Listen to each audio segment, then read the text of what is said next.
নতুন বছরের শুরুতে সবাই একটু নতুন কিছু করার চেষ্টা করে। রিয়া আর তার বন্ধুরা মিলে এবার ঠিক করল একটা পিকনিক আয়োজন করবে। জায়গা ঠিক হল শহর থেকে কিছুটা দূরে একটা নদীর ধারে। পিকনিকের দিন ছিল জানুয়ারির প্রথম শনিবার। সকালে শীতের কুয়াশা ভেদ করে সবাই মাইক্রোবাসে চেপে রওনা দিল।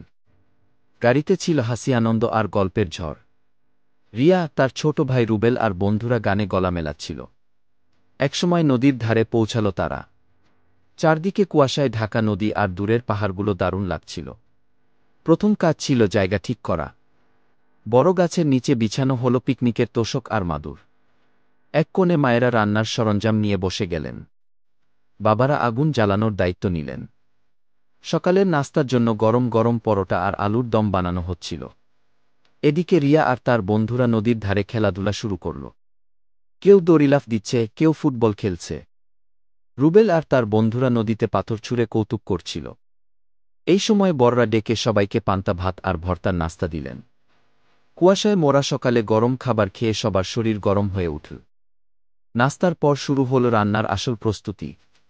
খিচুড়ি, মুরগির মাংস আর ভাজি বানানোর জন্য মায়েরা ব্যস্ত হয়ে পড়লেন। বাবারা তন্দুর বানিয়ে রুটি তৈরি করতে শুরু করলেন। রান্নার সুগন্ধ চারদিকে ছড়িয়ে পড়ল। দুপুরে সবাই গাছের নিচে গোল হয়ে বসে মজা করে খিচুড়ি খেতে লাগল। খাবারের পর শুরু হল গল্প আর আড্ডা। বিকেলে তরুণদের জন্য গানবাজনার আয়োজন করা হল। রিয়া আর তার বন্ধুরা গিটার বাজিয়ে গান ধরল। সবাই হাততালি দিয়ে তাদের উৎসাহ দিচ্ছিল। ছোটরা দল বেঁধে নাচ শুরু করল।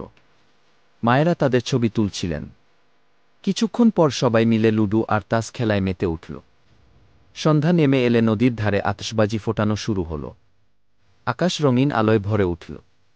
সবাই মুগ্ধ হয়ে দেখছিল। শেষ পর্যন্ত সবাই মিলে পিকনিকের জায়গাটা পরিষ্কার করল।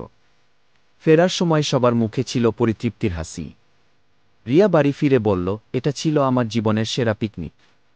শিক্ষা: নতুন বছরকে প্রিয়জনদের সঙ্গে আনন্দ আর স্মৃতিময় মুহূর্ত দিয়ে শুরু করাই জীবনের আসল আনন্দ।